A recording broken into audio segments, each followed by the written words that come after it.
This is Miss Scout, and this is my 7-year-old daughter, Laura. You want to say hi? Hi. So in today's video, we're going to show you how we train a working line German Shepherd puppy to be the best that she can be. Later on in the video, we're going to show you how we have our 7-year-old work and train a puppy, because I don't know if you know this or not, but even if the best trainer on the planet trains your dog, regardless if it's a smart German Shepherd or not, as soon as you pass that dog off back to the owners or back to the children in the household, the dog's going to start clowning, because they are so smart that they know who is a leader and who is not a leader. And so it's our job as trainers to help empower all the owners of the dog, even the kids, so that you have to listen to everyone in the household. Otherwise, all the training gets flushed down the toilet.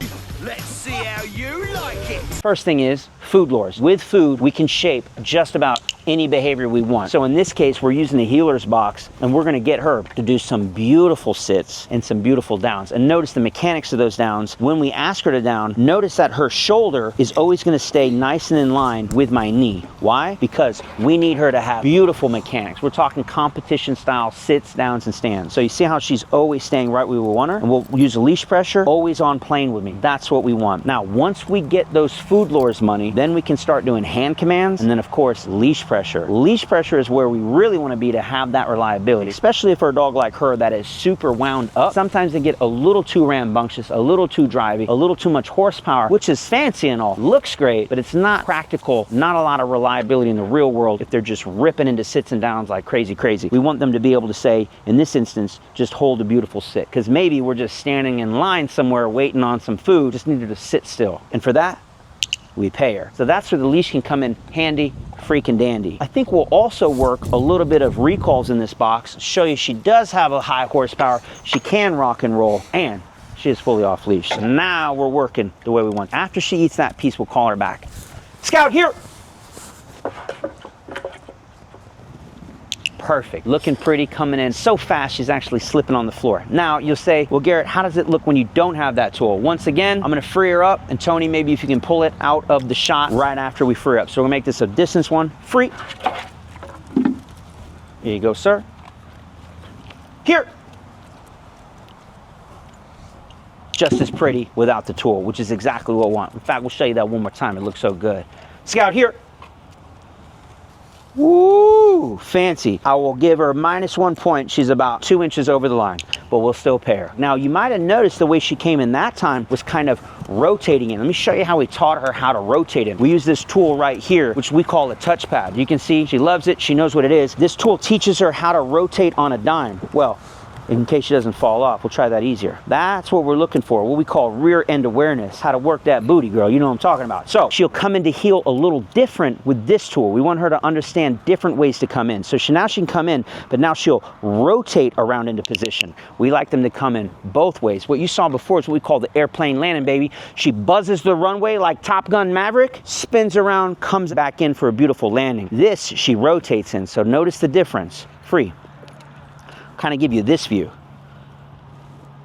Comes in, rotates in that final position. I love it. All right, now you say, but Garrett, wait, what happens free when this tool's not in play? Thank you for asking. Let's find out how she's doing. Scout, here. Beautiful. I give her 10 out of 10. Looking fancy. Now, what is the heel position other than to heel while we're in the heel position, which what we're going to do right now? And I'm going to pass this off to Tony as we buzz by. Scout, here, heel. So let's see what her off-leash skills are like. I'm gonna see how much is she checking in. Anytime a dog is off-leash heeling, that's what you gotta ask. How much attention do you have of the dog? And what we're looking for is at least 80% of the attention. 80%. You can kind of check around. We're not asking for perfection. I don't want you to heel around your neighborhood 100% attention. That's very unrealistic. But 80% is not bad. That's what we're going to always strive for. Now, one of the things that we talk about is what we call 50-50. A lot of times, some of y'all get your dogs to be what we call 50-50. Okay, 50-50 is okay until there's a distraction present, like whatever this is here, an Amazon delivery. That's where we're moving over here. So the attention on the heel is we want 80%. Why do we want 80%?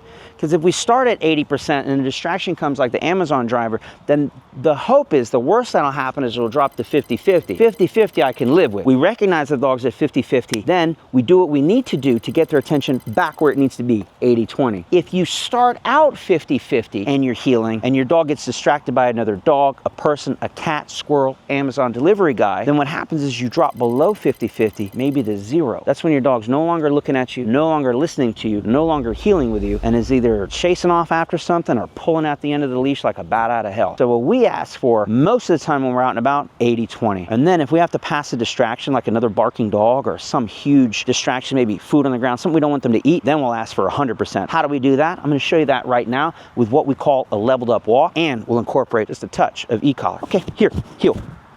All right, so see if you can notice the difference on an 80-20, which is what we were showing you before, and what I'm going to now amp up to a 100% attention. All right, so we want to see how much of her eyes do we have on me. So what we do is what's called that leveled up walk, slightly changing pace, maybe changing direction, putting in a touch of e-collar on it. She's got about 3 or 4 very, very mild e-collar hits while we're working, and we pay her generously for that. I'll show you that one more time because she gets fancy, baby. She starts to dance. Heel. So let's say we're passing by a distraction. It's that exact moment that I am going to activate a leveled up walk. Now, this doesn't happen naturally. You have to teach this. Baby, I'll give her a 98 out of 100. It's pretty good. Again, 5 months old, y'all. 5 months old. It can be done. Absolutely can be done. You can also achieve this with your dog. And don't just say, oh, it's just because she's a working line shepherd. You can do this with any dog if you do the proper training, which, by the way, is something we specialize in here at American Standard Dog Training and DIYcanine.com. Whether you want us to do it for you or you want to do it yourself, that's something we specialize in. But there's one more thing. We saved the best for last. Miss Allura, do you want to walk her on leash or off leash? Off leash. Off leash. She wants to go for the big kahuna here. Now notice the personality change. She goes, wait, kids in play, a little goofy. This is where we're going to use the e-collar, proper e-collar training to tighten this relationship up. She doesn't know who's holding the e-collar. When e-collar is properly taught, it can be associated with whoever you want. So let's get started. She wants to do more petting than training, no problem. I want you to touch her nose with your left hand like I showed you. Actually, walk away, call her. Say her name, Scout here. Scout. Call her again. Scout here. Perfect. Now start heeling. Get her on the proper side. There we go. There it is, a little fancy dancy. Call her back. I'm supercharged right now. Here. So this, walk towards me and walk that way down the driveway, that way. There it is, there it is. Perfect. Come this way. Just a couple touches of e-collar there for goofing. Turn away from me. Perfect. So those right U-turns are one of the ways we can gauge whether the dog is paying attention or not. Come to a slow stop. Look at that self-adjustment. Pay her. Heel. Perfect. Oh, really jacked now. Walk up that way. Oh, not bad.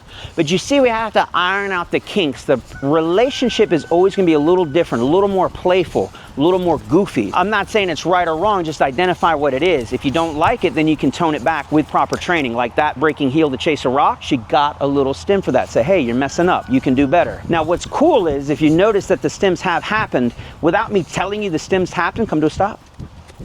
You would have no idea because the dog didn't shut down, the dog didn't freak, the dog didn't yelp, the dog didn't die. The dog is under no duress whatsoever. So any of you clowns out there that think the e-collar is a death sentence for your dog, that's just because you're an idiot or you learned from the wrong person. One of those positive only... Down.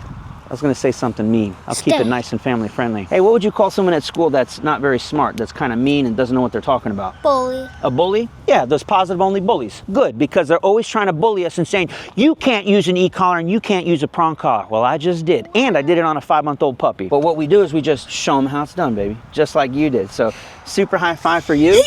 Great job. Another high five for you. How about some food? Because I know that's exactly what you want. Here. Good. We'll give her a little jackpot.